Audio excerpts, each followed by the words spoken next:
अस्सलाम वालेकुम viewers, welcome back to my YouTube channel daily tips with Asma. आज की इस वीडियो में हम आपको बताएंगे अब्दुल लतीफ़ नाम के बारे में अनोखी और दिलचस्प मालूमात। अब्दुल लतीफ़ नाम का शुमार लड़कों के नामों में होता है। अब्दुल लतीफ़ एक इस्लामी नाम है।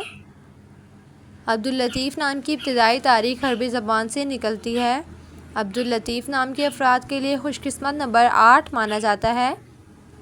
माहिरीन के मुताबिक अब्दुल लतीफ़ नाम के लड़के बहुत खामोश रहने वाले होते हैं। अब्दुल लतीफ़ नाम का मतलब है एक बुलंद तख़य्युल का बंदा।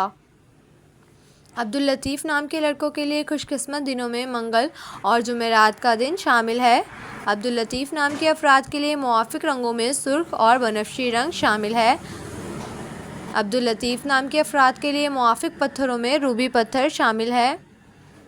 खुशकिस्मती वाली धातों में हिंसों के हिसाब से तांबा और लोहा शामिल हैं। सो फ्रेंड्स, अगर आप अपने नाम का मतलब जानना चाहते हैं तो कमेंट बॉक्स में अपना नाम लिखें। इंशाल्लाह हम आपके नाम की वीडियो ज़रूर बनाएंगे। Thanks for watching. अल्लाह हाफिज़।